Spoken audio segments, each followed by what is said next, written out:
वृंदावन चंद्र जी। सदगुरुदेव भगवान, आपके चरणों में कोटि कोटि वंदन। सदगुरुदेव भगवान, मन में ये बात आती है, मन कहता है गुरुदेव ने कहा है हम सबको श्री जी के पास ही जाना है इसी जन्म में या शरीर छूटने के बाद। तो मन ऐसा सोचता है कि भजन किया तो भी वहीं जाना है और ना किया तो भी वहीं जाना है, इसलिए भजन में शिथिलता आती है। भजन किया तो जाना, भजन नहीं करोगे तो कैसे जा पाओगे? गुरु के वचनों पर सवार होकर तो जाया जाता है। तो केवल इतने ही तो नहीं कहा है ना, ऐसा करोगे, ऐसा समर्पण करोगे, इस मार्ग में चलोगे तो निश्चित भगवत प्राप्ति हो जाएगी। कहा गया नहीं कि आप श्री जी के शरणागत होकर के रहिए, बेपरवाह हो जाइए, आपको भगवत प्राप्ति हो जाएगी। तो शरणागति का स्वरूप क्या है? तन वांग मनोभिर अमलई सोहम तवैवाश्रिता। शरीर से, मन से, वाणी से अमलई, मल रहित। मल क्या है? वासना, कामना, गंदी बातें, गंदी क्रियाएं, गंदा खान पान, गंदी चेष्टा। इसलिए हरिवंश महाप्रभु कहते हैं तन वांग मनोभिर अमलई सोहम तवैवाश्रिता, मैं आपके आश्रित हूँ। तो अब हमारी शरणागति यहाँ से शुरू होती है, वाणी से। हे प्रियालाल, हम आपके हैं। अब इस शरणागति को तन में उतारना है, क्रिया से। अब हमारे शरीर से केवल वही चेष्टाएं होंगी जो गुरु आज्ञा है, जो शास्त्र आज्ञा है। तो तन समर्पित हो गया। अब मन से हम वही चिंतन करेंगे जो आज्ञा है। विपरीत चिंतन का त्याग, प्रतिकूलस्य वर्जनम। न शरीर से प्रतिकूल चेष्टा होगी, न मन से प्रतिकूल चिंतन होगा। और मैं तन मन वचन से आश्रित हो गया तो जो मल था वो गया, और जब मल गया तो निर्मल हो गए। फिर प्राप्त करना थोड़ी होता है, फिर जो प्राप्त है उसी का बोध हो गया। अब गुरु वाक्य को ना समझने के कारण मनमानी आचरण को, तो शरणागत कहाँ रहे? गुरु शरणागत कहाँ रहे? गुरु आज्ञा पालन रूपी रथ पे ही तो बैठकर भगवत प्राप्ति होती। तो यहाँ तो मन को प्रमादी होने का चांस ही नहीं है। तो शरणागत कभी ऐसा तो नहीं कहा कि जो अन्य चिंतन करता है, जो अन्य आश्रित हो, भगवत प्राप्त निश्चित हो जाएगा, कभी नहीं कहा। अगर शब्द गौर से सुनो तो एक अनन्य आश्रित है पर उसमें विषय विकार है, वो भगवत प्राप्त हो जाएगा। कैसे? क्योंकि वो अन्य का आश्रय नहीं लिए, अनन्य आश्रित है। तो अब जब वो गलत करेगा तो जलेगा, ऐसी ताप आएगी कि उसे उससे बड़ा दुख नहीं होगा। लगेगा धिक्कार है हमारे जीवन को, साधु वेश है, रोज सत्संग सुनता हूँ, भगवत आश्रित हो, फिर भी ये गंदा चिंतन, ये गंदी बात। जब वो अंतर से दुखी होगा तो उसको नाश करने का उपाय उसको मिल जाएगा वहीं, वो उसको नष्ट करके निर्मल हो जाएगा।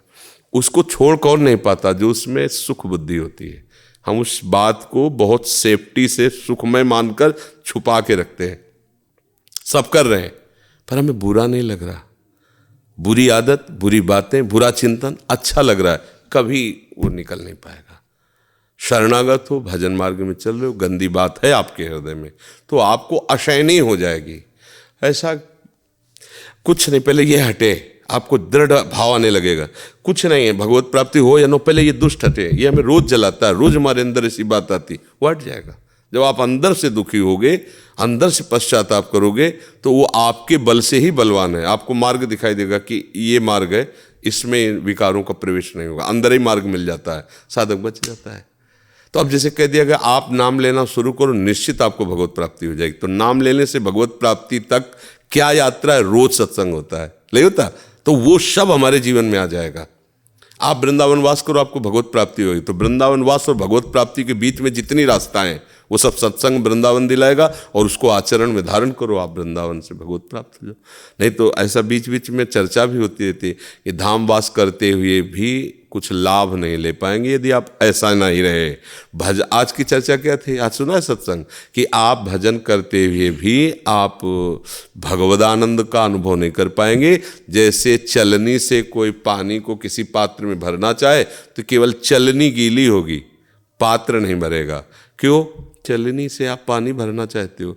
ऐसे विषय भोग और भजन तो आपको केवल अहंकार होगा कि मैं भजनानंदी हूँ, मैं महात्मा हूँ, त्यागी हूँ। वस्तुतः आपके पास कोई भी आध्यात्मिक ऊर्जा शक्ति नहीं रहेगी, क्योंकि चलनी की तरह आपका मन है, विषय वासनाओं में ऊर्जा शक्ति बह जाएगी। समझ रहे ना? प्रमाद की तो कोई गुंजाइश ही नहीं है। सदगुरुदेव भगवान, आपके श्रीमुख से बहुत बार सुना है कि सबका सार निरंतर भगवत चिंतन ही है। तो गुरुदेव भगवान, भगवत चिंतन का स्वरूप क्या है? मैं कैसे जानूं कि मेरा भगवत चिंतन हो रहा है? हाँ, प्रभु के आश्रित होना सबसे पहला। अब यही बहुत बड़ा विघ्न है। शरीर के आश्रित, मन के आश्रित, भोगों के आश्रित, जगत के आश्रित, कैंची चलाओ सत्संग के द्वारा प्राप्त विवेक से सब आश्रय काटा, केवल भगवद आश्रय। अब भजन का जो स्वरूप है वो केवल माला चलाना नहीं है। जगने से लेकर सोने तक जितनी चेष्टाएं हैं मन वचन कर्म से, वो अपने आराध्य देव के लिए हो, वही भजन है। गोपीजन घर को लीपती है, पोतती है, रसोई बनाती है, सारी चेष्टा पति को प्रसन्न करने की, पुत्र को दुलार करने की, गाय गौआ दुहने की, सब चेष्टाएं हो रही है, लेकिन सबके साथ भगवद स्मृति चल रही। मुरारी पादार्पित चित्तवृत्ति। तो जहां प्रभु का आवाहन होता है, सब एक सेकंड में छूटा और प्रभु के पास पहुंच गए। एक आंख में काजल लगा, दूसरे में लगाने की भी सुधि नहीं रही, क्योंकि शरीर राग नहीं है। बच्चे को दुलार करे, बंसी बजी, वहीं छोड़ दिया, चल दिया, क्योंकि पुत्र में ममता नहीं है। ममता तो श्री कृष्ण में है। ये सब भजन है। हर चेष्टा, हमारा स्नान करना, हमारा शरीर को स्वस्थ रखना, भोजन करना, शरीर से चेष्टाएं करना, सब भजन है, पर वो प्रभु के लिए हो। अगर आप भजन जिसे माला जपना कहते हो वो भी कर रहे हो, पर आपका लक्ष्य विषय भोग, वो भजन नहीं है। आप विषय सेवन कर रहे हो लेकिन प्रभु के लिए जीवन धारण कर रहे हो, तो आपका भोजन पाना भी यज्ञ है। आपका हर कदम चलना परिक्रमा है, आपका हर शब्द स्तोत्र है, आपका नींद लेना समाधि है, क्योंकि आप भगवद आश्रित और भगवत परायण हो। भगवत परायण, ये बात समझना होगा। कभी नाम चल रहा है, कभी लीला गायन चल रहा है, कभी सेवा में, कभी जन समुदाय की सेवा में, यहाँ खड़े रहो, ऐसे मिलना है, वैसे, ये सब भगवत स्वरूप सेवा है। क्योंकि हम अपने लिए नहीं कर रहे, अपने गुरु के लिए, अपने इष्ट के लिए हर चेष्टा भजन हो गई। अपने लिए अगर कर रहे हैं कुछ भी शरीर मानकर, इंद्रिय सुख, ये इस भजन का फल ये होगा। अभी भजन में प्रवेश नहीं हुआ। भजन है जहाँ शरीर राग मिट जाए, इंद्रियों के विषयों की संयोग जनित सुखों की अंदर से राग वृत्ति का नाश, उसे वैराग कहते हैं। जहाँ इंद्रिय जन्य भोगों में वैराग्य हो जाए, अब बचा क्या? भगवदानंद। श्रद्धावान लभते ज्ञानम, श्रद्धावान को ही ये ज्ञान प्राप्त होता है। अब ज्ञान है आपको, इसका परिचय बोले जितेंद्रिया। जो श्रद्धा से इस मार्ग में चला उसे ज्ञान प्राप्त हुआ, सब मिथ्या है। तो तत्परायण, जो सत्य जाना उसमें परायण हुआ, तो फिर अपने आप इंद्रियां आ गई अपने स्वरूप में। श्रद्धावान लभते ज्ञानम तत्परा संयत इंद्रिया। अब इसके बाद फिर ज्ञान प्राप्त हुआ, वो है बोध। जो ज्ञान प्राप्त हुआ तो उसका अनुभव हुआ। अब जे ही बोध हुआ तो पराम शांति मचिरेणाधिगच्छति। ज्ञानम लब्ध्वा पराम शांति मचिर, अब वो परम शांत हो गया। पहला ज्ञान जो हुआ उससे वो सत्य वस्तु को जाना और जानकर उसके परायण हुआ। उसके परायण की जो असत है उससे उसका राग छूटा, सत्य को ग्रहण किया। सत्य को ग्रहण करते हुए जितेंद्रिय हो गया, क्योंकि असत में मातु बुद्धि होने से इंद्रियां गई थी। जो ही जितेंद्रिय हुआ, संयत इंद्रिय हुई, तो उसको ज्ञान, असली ज्ञान अब हुआ, उसको अनुभव हुआ। जो ही परमात्मा तत्व का अनुभव हुआ, पराम शांति। अब मृत्यु भी उसे अशांत नहीं कर सकती, और दुखों की बात जाने दो। ये है परम लाभ। चुपचाप रात दिन केवल भगवत प्रसन्नता के लिए सारी चेष्टाएं करना, भगवत प्रसन्नता के लिए जीना, भगवत प्रसन्नता के लिए ही हमारे विचार उठना, सब बात बन जाएगी। किसी भी व्यक्ति से बात कर रहे हैं, किसी भी व्यक्ति की सेवा कर, पहले उसमें आराध्य देव देखा, इसमें प्रभु है, उनको सुख मिलेगा, इसलिए हमें बात कर रहे हैं, उसको आदर दे रहे हैं, बस हो गया, ये उपासना हो गई। और व्यक्ति देख करके कभी तो ये हमारे को प्रणाम करेगा, कभी तो ये मानेगा कि हाँ, तो मान, प्रतिष्ठा, लाभ या आगे किसी भी तरह की कृतज्ञता प्राप्त करने की इच्छा की हमारे साथ, ये स्वसुख वांछा, ये उपासना नहीं बना, ये भजन नहीं बना, ये संसारिकता में ही आ गए। बड़ा सूक्ष्म है भजन का मार्ग, ये समझ गए ना जी। वन मोधा सहचरी। श्री सद्गुरुदेव भगवान, आपके चरणों में कोटि कोटि प्रणाम। भगवान, आज सत्संग में आपके श्रीमुख से सुना कि किसी भी मंगल कामना के लिए श्री भगवान से प्रार्थना नहीं करना चाहिए। महाराज जी, कई बार दूसरों के हित के लिए उनकी मंगल कामना भी श्री भगवान से कर सकते हैं। बात अभी जैसे क्लास 1 और फिर BSc BCom PhD, जिस सत्संग की जैसे PhD की बात तो क्लास 1 में नहीं जोड़ी जाएगी। बहुत नीची धरा की बात है, दूसरों का मंगल सोचना नीची धरा की बात। आप कहोगे दूसरों से सुख लेना ये नीची बात हो सकती है, लेकिन दूसरों का मंगल सोचना, तो दूसरों का मंगल तुम सोच ही नहीं सकते। तुम उसी का मंगल सोचोगे जिससे तुम्हारी ममता है, जिससे आसक्ति है। जिस दिन तुम दूसरों का मंगल सोचने की बात समझ में आ जाएगी तो आपके हृदय से निकलेगा सर्वे भवन्तु सुखिनः। अब ये बात कोई महात्मा बोल सकता है, साधारण नहीं बोल सकता। आप जांच के देखो दूसरों में कौन है, पति पुत्र रिश्ते नाते पड़ोसी, वही जो आपसे ममता रखता है। ऐसे ही कि मंगल की नहीं सोच सकती, तुम्हें गाली दे और तुम सोचो तुम्हारा मंगल हो जाए। ये संत है, ये हृदय भगवदानंद से युक्त है, इसको समझना होगा। अच्छा, और कि आप चलो किसी भी भाव से सही, अपने शरीर के संबंधियों से सही, पर उनका मंगल तो सोच रहे। मंगल तब होगा जब मंगल भवन को उसमें तुम देखोगे। उसमें तो तुम मंगल भवन नहीं देख रहे, अपनी ममता का आरोप करके स्त्री पुरुष देख रहे हो। मंगल कैसे उसका हो सकता है? मंगल तो मंगल भवन के आने पर ही होगा ना, मंगल भवन की भावना पर ही होगा ना, क्योंकि वही तो मंगल है। और क्या मंगल है? कोई मुकदमा जीत जाए, बीमारी ठीक हो जाए, किसी की मनोकामना, ये मंगल क्या? घोर अमंगल है। हमारी बात समझ में नहीं आएगी, घोर अमंगल है। इतने विषयों पे तो उसकी दुर्दशा हो रही और उसको प्राप्त हो जाएंगे तो नरक ही मिलेगा, और क्या होगा? ये कोई मंगल भावना थोड़ी। इसको बढ़िया कपड़े मिल जाए, खाने को मिल जाए, स्वस्थ हो जाए। अरे अस्वस्थ है तो पाप नहीं कर रहा है, अब उसके पाप नष्ट हो रहे हैं, अब मंगल हो रहा है। और स्वस्थ हो जाएगा फिर पाप करेगा, मंगल कहाँ रह जाएगा? बड़ी सूक्ष्मता है परमार्थ के शब्दों को समझने के लिए। बहुत शुद्ध विवेक, शुद्ध बुद्धि चाहिए, तभी समझा जा सकता है। तो सत्संग में जो कहा जाता है, आपको किसी के लिए भी कोई कामना करने की जरूरत नहीं है, क्योंकि सब में भगवान रमा हुआ है। हमको चाहिए कि सब में अपने प्रीतम को देखना है और उन्हीं की भावना में मगन रहना है। अगर हमारे पास मंगल भावना कोई है तो यही है कि तुम भी कृष्ण कहो, तुम भी राधा राधा को, तुम्हारा मंगल हो जाएगा।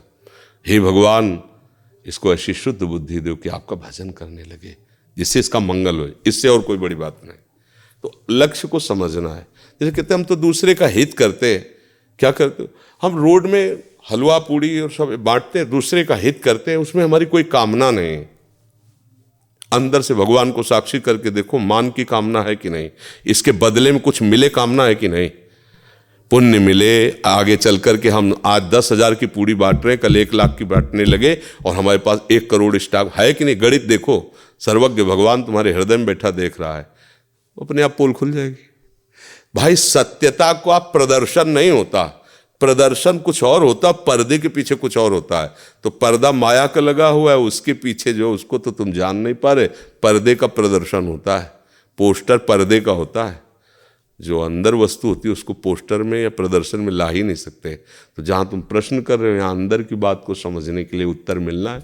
तो सबका मंगल, सबका कुशल तभी हो सकता है जब वो भजन करे, अपने स्वरूप को जाने। गोस्वामी जी कह रहे हैं, तब लगी कुशल न जीव कहूं, सपने हूं मन विश्राम। जब लगी भजत न राम कहूं, शोक धाम तज काम। शोकों का धाम, कामना का त्याग करके जब तक कोई भगवान का भजन नहीं करेगा, स्वप्न में भी उसका कुशल मंगल नहीं हो सकता। अब बोलो, कैसे को तुम कुशल मंगल मना सकते हो किसी का? कुशल मंगल बैठकर उसे भगवान की बात सुनाओ, उसको नाम जप करने की प्रेरणा दो। तुम नाम कीर्तन करो, उसको करवाओ, जबरदस्ती करवाओ, मानो चाहे ना मानो, उसका मंगल स्वयं हो रहा है। भाव कुभाव अनखाल सहु, नाम जपति मंगल दिस। तो हम सबका मंगल नहीं मनाते, हम उसी का मंगल मनाते जिससे हमारा स्वार्थ कनेक्शन होता है। तो वो मंगल कहाँ हुआ? वो तो स्वार्थ की पूर्ति हुई, वो तो अपने भजन को बेचना हुआ, भजन का बेचना हुआ। भजन का मंगल स्वरूपी सर्वे भवन्तु सुखिनः। हम जो भजन कर रहे हैं, चराचर जीव सुखी रहें, स्वस्थ रहें, निष्पाप रहें, सबको शांति मिले, सबको, ये उस महात्मा के हृदय से निकलेगा जो निरपेक्षम मुनिम शांतम निर्वैरम सम दर्शनम, तो भगवान जिसके लिए कहते हैं अनुब्रजाम्य हम नित्यम पुएत्यंगुरेणु भी, मैं उसकी चरण रज लेने के लिए स्वयं घूमता हूँ, उस महात्मा के हृदय से निकलेगा। वचन की बात नहीं, तुम्हारे वचन से सर्वे भवन्तु सुखिनः थोड़ी हो जाएगा। जब तुम सर्वे भवन्तु जो सब में है, उसमें जब तुम डूब के कहोगे सर्वे भवन्तु सुखिनः, तो तुम्हारी किरणें निकलेंगी, परमाणु निकलेंगे और फैलेंगे और सबको आनंद प्रदान करेंगे। जैसे पुष्प में सुगंध आ जाती है, भौरे मड़राने लगते हैं, मस्त हो जाते हैं, लेकिन कागज का फूल बना लो तो एक मक्खी भी नहीं बैठेगी उसमें। नहीं, ऐसे ही बचल से कहने से थोड़ी किसी को मंगल हो जाएगा। खूब नाम जपो, नाम जपत मंगल, तुम्हारा भी और सबका। मनाने की जरूरत नहीं, अगर मना रहे हो तो बेच रहे हो। कभी कोई किसी गली चलते बीमार को उठाकर अस्पताल ले जाओ और उसके लिए फिर सोचो, जिसको जानते भी नहीं हो, जो कभी तुम्हें नमस्कार न किया है न करेगा, मेरे प्रभु हैं, हे भगवान मेरे पास जो तन मन धन जो भी भजन है इसको सुख मिले, ये कोई महात्मा बोल सकता है, दूसरा नहीं। जहाँ भजन की बात, जहाँ समर्पण की बात, तो जिसने अपने आप को प्रभु का पार्षद मान लिया कुछ भी दे सकता है। जैसे अपराध किया दुर्वासा ने, पर अम्बरीश जी कह रहे हैं आज तक यदि हमारी संतों में निष्ठा है, भगवान का भजन किया है, जो भी हम नियम निष्ठा की, उसके प्रभाव से हे सुदर्शन चक्र आप शांत हो जाएं, और दुर्वासा की जलन में तत्काल मिट गई। उनके लिए, जो उनके लिए मारने के लिए कृत्या पैदा कर रहे हैं, जो उनको भस्म करना चाहते, उनके लिए सारा भजन। तो चरणों में गिर के आज देखा है भगवान की भक्ति की महिमा क्या होती है। अभी तक तो हम तपस्या के गर्भ में थे, पर आज मैं जान गया हरि के दासों में कितनी सामर्थ्य होती है। तो ये बात समझना होगा। कुलजीत जी लखनऊ से। श्री हरिवंश महाराज जी, महाराज श्री असत वस्तुओं में स्वीकृति तुरंत होती है, सत्य में इतनी शीघ्रता से क्यों नहीं हो पाती? चूंकि सत्य बहुत नजदीक है, पर हम अभी तक बाहर ही भटकते रहे, असत में ही भटकते रहे और अपने को असत ही मान रहे। आप जो प्रश्न करता है शरीर भाव से ही तो बोल रहा है। प्रश्न करता कोई भी हो, स्त्री हो पुरुष हो, शरीर भाव से तो बोल रहा है। शरीर क्या है? असत ही तो है ना। तो आपकी सारी चेष्टा असत में है ना। तो जब जिसका परिचय नहीं होता उससे प्रीति नहीं होती। बिनु जाने न होए प्रतीति, और बिनु प्रतीति होए नहीं प्रीति, और बिन प्रतीति उपजय नहीं विश्वासा, और बिन विश्वास भगति नहीं ते बिन द्रवहि न राम, राम कृपा बिनु सपने जीव न लह विश्राम। अब जाना ही नहीं तो फिर प्रतीति कैसी? तो प्रतीति तो उसी पे होती जिसे जाना है। तो तुम अपने को सत्य माना है तो आप सत्य को जान जाओगे, तो सत्य को स्वीकार से एक सेकंड के कम भाग में हो जाएगा। पर आपने असत अपने को माना है और असत को जाला है, तो फिर स्वीकृति सत्य की कैसे हो जाएगी? यद्यपि सत्य है और ये नहीं है, ना ये है और ना ये है। आज के 50 वर्ष पहले इसकी सत्ता नहीं थी, मां के गर्भ में आया, और कुछ समय बाद इसकी सत्ता नहीं रहेगी, सत्ता ही नहीं रहेगी, त्रिकाल में नहीं रहेगा ये, न रूप रहेगा न ये शब्द रहेगा। तो बीच में भास रहा है ना, तो जो बीच में भास रहा है वो असत है। जो इसमें है वो था, वो रहेगा और वही है, वो दिखाई नहीं दे रहा। तो जो दिखाई दे रहा है वो न था न रहेगा न है, केवल तुम्हें दिखाई दे रहा है। अब ये कैसी बात कि तुम इतने दिखाई दे रहे हो, करो है नहीं। प्रतिपल ये नष्ट हो रहा है, प्रतिपल समझ में नहीं आ रहा है। तो हमारा असत से माना हुआ भाव जुड़ गया है, इसलिए तत्काल स्वीकृत हो जाता है। ये तुम्हारे आज से पति हुए, अब न ध्यान करना है न जप करना, उसी क्षण से बात बैठ गई हमारे पति। क्यों? मैं असत से अपने शरीर को स्त्री माना तो बिल्कुल स्वीकार कर लिया मेरा पति है। और अगर आप अपने स्वरूप को जान जाए तो आपको हंसी आएगी कौन किसका पति है। शीशे के महल में खड़े हो जाओ, उसको बताए कि ये जो रूप है तुम्हारा पति, ये जो रूप है तुम्हारा पुत्र, ये जो रूप है तुम्हारा मित्र, ये तुम्हारा शत्रु, तो हंसेगा नहीं? पागल है, मेरे ही तो सब रूप है इस शीशे के महल में, दूसरा कौन है? बस सत्य जान गए तो मीरा जी जैसे कहते मेरे तो गिरधर गोपाल दूसरो, तो अभी दूसरो है ना। तो आपने माना है, उसमें आपको छोड़ना पड़ेगा। तो पहले अपने को मानो। अपने को क्या माना है? असत। देखो, आप अपने शब्द आने पर शीशा में जो रूप आपने देखा है अपना, वही आएगा समझ में, यही आएगा ना। तो ये है क्या? असत ही तो है ना। सब कोई बात जानता है असत है। कितना भी प्यारा पति हो या पुत्र हो, जब वो पधार जाता है ना, उसे कहा जाए रात भर तुम बैठे रहना, 2 लोगों को बैठा दो, डर लगता है। क्यों? कि वही पति पुत्र है जिसे एकांत में आप अपना मानते थे। नहीं, वो चले गए। कौन? वो नहीं जानती, पर वो चले गए। जानती तो शरीर को थी, उसको तो जाना ही नहीं ना कभी। तो आप शरीर को क्यों तुम अपना नहीं मान रहे? अनजाने में भी वो सत्य वस्तु को मान रहे थे, पर स्वीकृति इसलिए नहीं हुई कि अपने असत को अपना मैं माना, सामने असत को अपना माना, इसलिए स्वीकृति नहीं। पर अनजाने में भी सत्य का आदर है। अब ले जाओ इनको, फेंक दो, गाड़ दो, जला दो। क्यों? जिसको जानती नहीं थी उससे कहां तुम्हारा प्यार? प्यार तो इसी से था।